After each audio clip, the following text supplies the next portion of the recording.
All right, let's try and get an update now. Our reporters on the ground following the reaction to this fantastic result. And let's start with Linda Mnisi, who is in the area of Katlehong. And Linda, good morning to you once again. You have been at that school of specialization and some really fantastic results being achieved by that school, a 99% pass rate. Earlier, you alluded to wanting to speak to the principal. What's he had to say? Well, quite excited, Oli, I can tell you about the results, and he's told me about how long it's taken really to ensure that all systems are in place and making sure really that they achieve such results. But as you can imagine, learners are still streaming in at this hour, coming to collect their statement of results. A lot of excitement I've seen outside, but particularly you should see the faces of the teachers who are proud of the work that they've put in over the last year. I'm in one of the classes at the school, as we've alluded earlier on. It's a school of engineering specialization, in fact. And this is the work that the learners got through. You would have seen Steve Mabona quite proud of, the change in our education system and what learners, particularly in township schools, are able to do. Let's bring in now Stembile Makabini, who is actually a friend to Mbali Baloyi, who we were speaking to earlier on. They were telling me about how they had like a working relationship together, in order to achieve these results. Mbali, in fact, Stembile, sorry, you've achieved 7 distinctions. That's massive. How are you feeling? I'm very excited. I'm also happy. And I couldn't have done it without my mother, who every time when I get back home and I'm in tears, she would make sure that she drowns me in affirmations to say that you can do this. It doesn't matter how you start the race, but how you finish it is very important. I've also had massive support from the school itself. We had an Actum tutoring program, which I barely attended, but every time I had time, they would welcome me and we would do math and science and also other subjects as well. And then there was Katlehong Pro Maths, Center for Maths and Science. So that facilitated mostly mathematics and physical sciences throughout holidays, your weekends as well. So online classes, yeah. Mm-hmm. And talk to me about, partnering with other students. You're telling me about all these programs that you attended that helped you achieve all these 7 distinctions. Talk to me about the relationship that you had with Mbali and other students in trying to make sure that you help each other get to where you are. I think it's very important that we understand that as learners, it is very important that we compete with each other and not against each other, so that you get to a point where you most certainly achieve almost the same result. So work with each other and not against each other, and teamwork makes the dream work. Teamwork makes the dream work. Tell me about, just outside your schooling environment, the kind of challenges that you've had, to endure this load shedding, this, service delivery protests and all of those challenges. Talk to us about those. Yeah, definitely load shedding is at the top because it really affected our studies. Most certainly for a person who does your computer applications technology, they face challenges when it came to writing exams, and I also faced challenges when it came to studying. I had to make a decision whether I wake up or I just stay in bed and I'll just see tomorrow. And I decided I will work hard even though it gets very cold during the winter season. So it is all about self-discipline. Stembile Makabini, thank you very much for your time and congratulations. I promised to speak to the principal quickly, Koli, earlier. Thank you so much, Mr. Yako Opperman. Thank you so much for your time.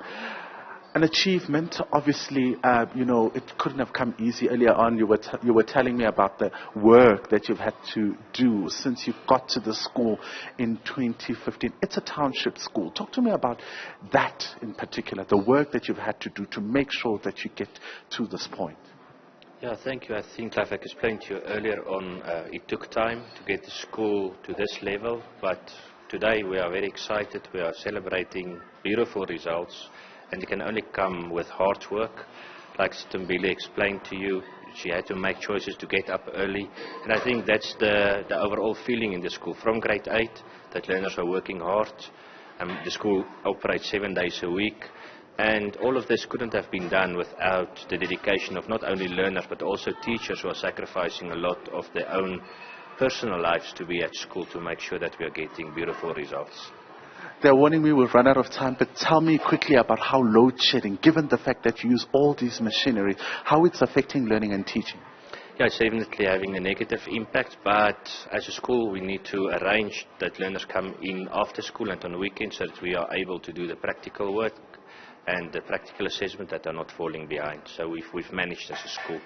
All right, Jaco Oberman, thank you so much. That's the principal, Koli, talking to us about the incredible work that they do at the school and their massive achievement of 99%.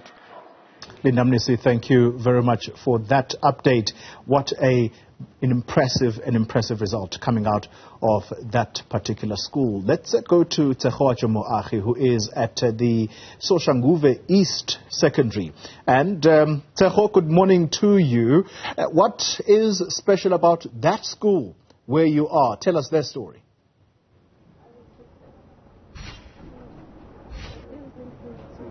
Well, good morning to you, Koli. So, I mean, the important thing really for the Gauteng Department of Education is much like what Linda has just spoken to, that they are focusing on the township schools to build them and to make them schools where people actually want to send their children. But let's also get more details then from the HOD of the Provincial Education Department.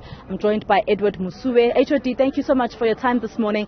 So, of course, I mean, this is one of the schools that you've decided to come to in Gauteng. Just give us details a little bit about this particular school and why you decided on this school.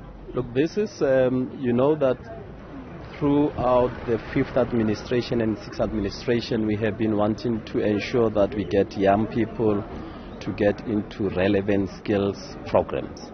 And in Gauteng, we established the schools of specialization, and this is one of our schools of specialization through which we want to ensure that young people, as they don't only take the general stream of curriculum, but they also take specialized fields, either in the technology or in aviation or in marine sciences or whatever the case may be. And that is why we came here. But secondly, the reason why we are also celebrating in a township, you would know that the Premier of the province and EXCO have also taken the decision that unless we improve the townships, informal settlements and hostels, we will continue to have the inequalities. And part of us coming here is also to celebrate. But the third thing is also to come and celebrate that you would know that our township schools have actually contributed over 80% of the pass rate in the province, which begins to demonstrate that quality education is not only found in formal model C schools or in urban areas or suburban areas, it is found everywhere else in the province. And that, in our view, is why we wanting to ensure that all communities know that wherever we have a school, we are also trying to ensure that we bring quality. And that's the important thing that you've spoken to as a province for quite some time now, the quality of the education that you actually give to these learners. You are going to be having a technical briefing shortly. Perhaps just give us a few snippets as to some of the areas that you'll be highlighting that are important for the education department, especially as we enter 2023. I'm happy raising that, because one of the things that we can talk to about Gauteng, firstly, is that we are celebrating that none of the 15 districts that we have in Gauteng have scored below 81%. So our lowest district was at 81%, and our highest district scored 89.7%. So all with that, it begins to show that all schools in each of these districts are performing on the right side of the equation, and that is why we are here. But the second thing that we've also noted, you would know that Gauteng has consistently performed. We are a system that has been growing year on year. In the last year, we had just in the 2020 class of 2022 was 6,000 more learners compared to the 2021 class. And when you have additional number of learners coming, clearly you are, from a mathematical point of view, also increasing your denominator, and you then have to provide more support.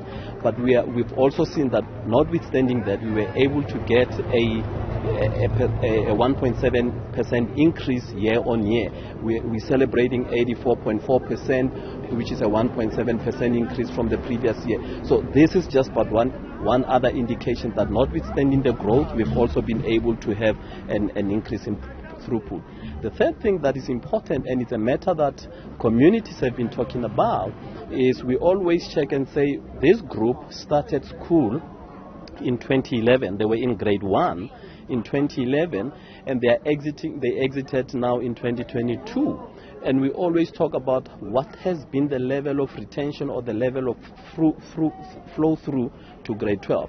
We're celebrating in Gauteng that 79% of that number that started, we can account for it at the end. We do know that in the process there would have been learners that would have been retained at grade 10 and other grades, but we are celebrating 79%. And that in itself for us is an indication that we are keeping young people in school. So these are some of the elements that we will be talking about at our technical briefing. I've run out of time, but briefly for us, we need to know, I can't let you go until we find out from you the admissions for the province. Just briefly for us, how many more learners do you still have to admit into schools? You know, we always talk of two categories. We would talk of an early category that would have come and have done an online application early on. With that group, we were sitting at the beginning of the week, we were sitting at 571, but I know that our districts have been working to reduce that number. And in fact, tomorrow, we're going to be having another last session to ensure that we close up anybody else who may not have been placed.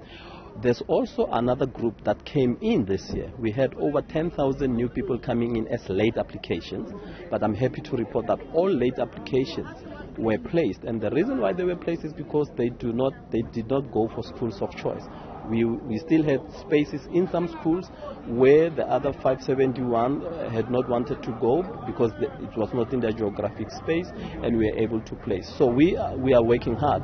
Nonetheless, we can confirm that with this comes challenges, because one of the things we've got to be able to provide for is school furniture and additional teachers. I can indicate that all of those matters are being attended to, and we have made adequate provision for that. All right. Thank you so much, Edward Masuwe, the HOD, Head of Department for the Department of Education in Gauteng, just giving us a bit of background as to this particular school, why they chose the school, Xoli, but also the issue around the admissions, where we saw numerous parents queuing once again this year, at the beginning of this academic year, at the district offices. Thank you very much for that update.